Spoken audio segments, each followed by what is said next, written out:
ഒരിക്കല് ഒരു ചേട്ടൻ ഒരു ഡോക്ടറെ കാണാൻ വന്നിരിക്കുകയാണ്. അദ്ദേഹം ഡോക്ടറിൻ്റെ അടുത്ത് ചെന്നിരുന്ന അപ്പോൾ തന്നെ അദ്ദേഹം പറയാണ്, എന്നെ പെട്ടെന്ന് നോക്കിയിട്ട് പരിശോധിച്ചിട്ട് പെട്ടെന്ന് വിടണം. എൻ്റെ ഭാര്യയുടെ കൂടെ എനിക്ക് ഉച്ചഭക്ഷണം കഴിക്കാൻ വേണ്ടിയിട്ടാണ്. അപ്പോൾ ഡോക്ടർ ചോദിച്ചു, എന്തുകൊണ്ട് ഇത്ര പ്രത്യേകമായിട്ട് എന്ന് വല്ല വിശേഷമുണ്ടോ? അപ്പോൾ ഈ ചേട്ടൻ പറയാണ്, അല്ല, എൻ്റെ ഭാര്യയ്ക്ക് അൽഷിമേഴ്സ് ആണ്. അപ്പോൾ അവളുടെ ഒപ്പം എനിക്ക് ഭക്ഷണം കഴിക്കണം എന്നൊരു നിർബന്ധം എനിക്കുണ്ട്. ഡോക്ടർ വീണ്ടും ചോദിക്കുകയാണ്, അല്ല, ഭാര്യയ്ക്ക് തന്നെ മനസ്സിലാവില്ലല്ലോ, തന്നെ അറിയും കൂടിയില്ല, പിന്നെ എന്തിനാ ഇത്ര നിർബന്ധം? ഈ ഒരു ഭാര്യയുടെ കൂടെ എപ്പോഴും ഭക്ഷണം കഴിക്കണം എന്നൊരു നിർബന്ധം എന്തിനാണ്? അപ്പം ഈ ചേട്ടൻ പറയാണ്, അവൾക്ക് എന്നെ തിരിച്ചറിയുന്നില്ല എന്ന് മാത്രമേ ഉള്ളൂ, പക്ഷേ എനിക്ക് അവളെ തിരിച്ചറിയാം. യഥാർത്ഥ സ്നേഹബന്ധം ഒരിക്കലും അസ്തമിക്കുന്നില്ല, ഒരിക്കലും അവസാനിക്കുന്നില്ല. ഈശോ മിശിഹായിൽ പ്രിയനിറഞ്ഞവരെ, ഇന്ന് നമ്മുടെ സഭയിൽ, സീറോ മലബാർ സഭയിൽ ഉയർപ്പ് കാലഘട്ടം 6ാം ഞായറാഴ്ചയായിട്ട് നമ്മൾ ആഘോഷിക്കുകയാണ്. പ്രിയപ്പെട്ടവരെ, ഇന്ന് നാം വായിച്ചു കേൾക്കുന്ന സുവിശേഷ ഭാഗം വിശുദ്ധ യോഹന്നാൻ ശ്ലീഹയുടെ സുവിശേഷം 5-ാം അധ്യായം 19 മുതൽ 29 വരെയുള്ള തിരുവചനങ്ങളാണ്. തിരുവചനത്തിൽ ഏറ്റവും കൂടുതൽ നമ്മൾ കാണുന്നത് ഈശോയും പിതാവും തമ്മിലുള്ള ഒരു സ്നേഹബന്ധത്തെ കുറിച്ചാണ്. നേരത്തെ കഥയിൽ കേട്ട പോലെ തന്നെ അതിനായിട്ടും 10 മടങ്ങായിട്ട് ആ ഈശോയും പിതാവും തമ്മിലുള്ള ഒരു സ്നേഹബന്ധം, അപ്പൻ്റെയും മകൻ്റെയും ആ ഒരു സ്നേഹബന്ധത്തെ കുറിച്ച് നമ്മൾ കൂടുതൽ കാണുന്നുണ്ട്. പ്രിയപ്പെട്ടവരെ, ഈശോ പറയുന്നുണ്ട്, എന്നെ കാണുന്നവൻ എൻ്റെ പിതാവിനെ കാണുന്നു, എൻ്റെ പിതാവിനെ സ്നേഹിക്കുന്നവൻ, വിശ്വസിക്കുന്നവൻ എന്നെ സ്നേഹിക്കുന്നു, വിശ്വസിക്കുന്നു. നമ്മുടെ ജീവിതത്തിലേക്ക് ഒന്ന് തിരിഞ്ഞു നോക്കാം. നമ്മുടെ കുടുംബ ബന്ധങ്ങളിൽ സ്നേഹം എത്ര മാത്രമാണുള്ളത്? ആ ഒരു സ്നേഹത്തിൻ്റെ മാനദണ്ഡങ്ങളുണ്ടോ? അല്ലെങ്കിൽ ജീവിത അവസാനം വരെ നീണ്ടു നിൽക്കുന്നതാണോ നമ്മുടെ സ്നേഹബന്ധങ്ങൾ?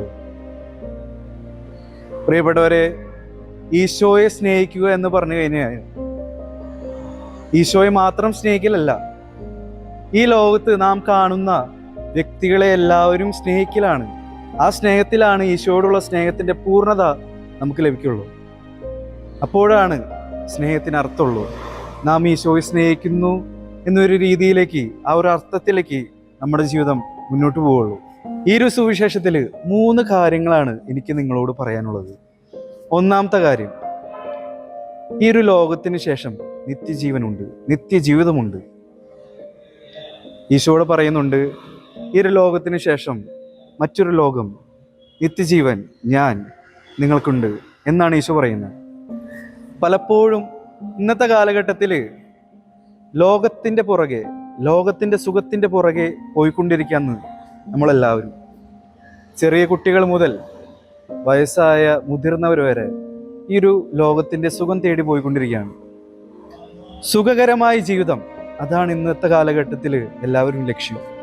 പക്ഷേ ജീവിതത്തിൽ സഹനങ്ങൾ ഉണ്ടാകുമ്പോൾ, ജീവിതത്തിൽ ദുഃഖങ്ങൾ ഉണ്ടാകുമ്പോൾ അവരുടെ ജീവിതത്തിൽ ആ ഒരു പ്രത്യാശ, ഈശോ എന്ന പ്രത്യാശ നഷ്ടപ്പെടാണ്.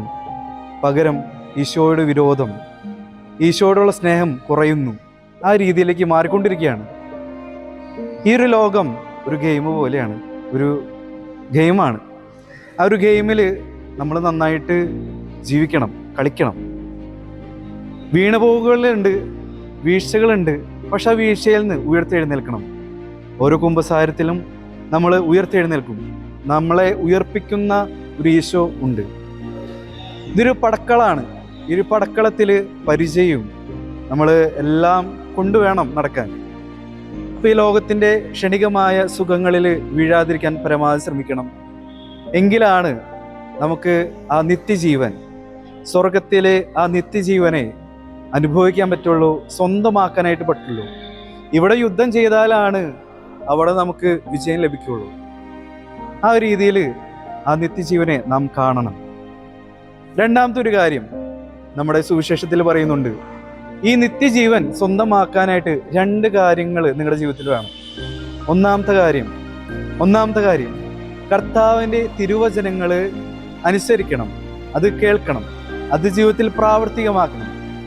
രണ്ടാമത്തെ ഒരു കാര്യം എന്ന് പറഞ്ഞു കഴിഞ്ഞാൽ, ഈ വചനങ്ങൾ നൽകിയവൻ ഈ ഒരു ജീവനെ നൽകിയവൻ, ഈ ലോകത്തെ സൃഷ്ടിച്ചവനെ നാം വിശ്വസിക്കണം. ഏറ്റവും വലിയ രക്ഷകനെ നാം വിശ്വസിക്കണം. ഈ രണ്ട് കാര്യങ്ങൾ ഉണ്ടെങ്കിലാണ് നമ്മുടെ ജീവിതത്തിൽ നിത്യജീവൻ ഉണ്ടാവുകയുള്ളൂ. ഇന്നത്തെ കാലഘട്ടത്തിൽ നാം കാണുകയാണ്, ഈ വിശുദ്ധ ഗ്രന്ഥം വായിക്കാതെ, വിശുദ്ധ ഗ്രന്ഥം മനസ്സിലാക്കാതെ, അത് ജീവിതത്തിൽ പ്രാവർത്തികമാക്കാതെ ജീവിക്കുന്ന കുറേ പേര്. ശരിക്കും ആ ഒരു വിശുദ്ധ ഗ്രന്ഥത്തിലെ ആ തിരുവചനങ്ങൾ അനുസരിച്ച് ജീവിക്കുകയാണെങ്കിൽ നമ്മുടെ ജീവിതത്തിൽ നന്മകൾ ഉണ്ടാവും, അനുഗ്രഹങ്ങൾ ഉണ്ടാവും. ഇതിന്റെ ബാക്കി റിസൾട്ട് എന്താണ്? നമുക്ക് നിത്യജീവൻ നമുക്ക് ലഭിക്കും. വിശ്വാസം. ഇന്നത്തെ കാലഘട്ടത്തിൽ ദൈവത്തിലുള്ള വിശ്വാസത്തിൽ നിന്ന് എല്ലാവരും മാറിക്കൊണ്ടിരിക്കുകയാണ്. ദൈവമുണ്ടോ, ദൈവമില്ലേ, ഈ ഒരു ചിന്തകൾ എല്ലാവരുടെ ഉള്ളിലുണ്ട്. ഈശോ തന്നെ പറയുന്നുണ്ട്, എന്നെ കാണാതെ, എന്നെ അറിയാതെ, എന്നെ കാണാതെ വിശ്വസിക്കുവാൻ ഭാഗ്യവാന്മാരാണ്. സത്യം പറഞ്ഞാൽ നമ്മളെല്ലാവരും ഭാഗ്യവാന്മാരാണ്. ഈശോനെ നമ്മൾ അധികം കണ്ടിട്ടില്ല, അനുഭവിച്ചിട്ടുണ്ട്, പക്ഷെ കണ്ടിട്ടില്ല. ഏറ്റവും വലിയ ഭാഗ്യവാന്മാരാണ് നമ്മൾ. പക്ഷേ നമ്മുടെ വിശ്വാസം ഇന്ന് ക്ഷയിച്ചുകൊണ്ടിരിക്കുകയാണ്. പ്രിയപ്പെട്ടവരെ, നമ്മുടെ വിശ്വാസം ഒന്നും കൂടി കരുത്താർജിക്കണം. ഉറച്ച വിശ്വാസത്തോടുകൂടി ഈശോയെ സ്നേഹിക്കാനായിട്ടും ആ നിത്യജീവന്റെ വചസ്സുകൾ, ആ വചനങ്ങൾ ജീവിതത്തിൽ പ്രാവർത്തികമാക്കാനും നമുക്ക് സാധിക്കണം.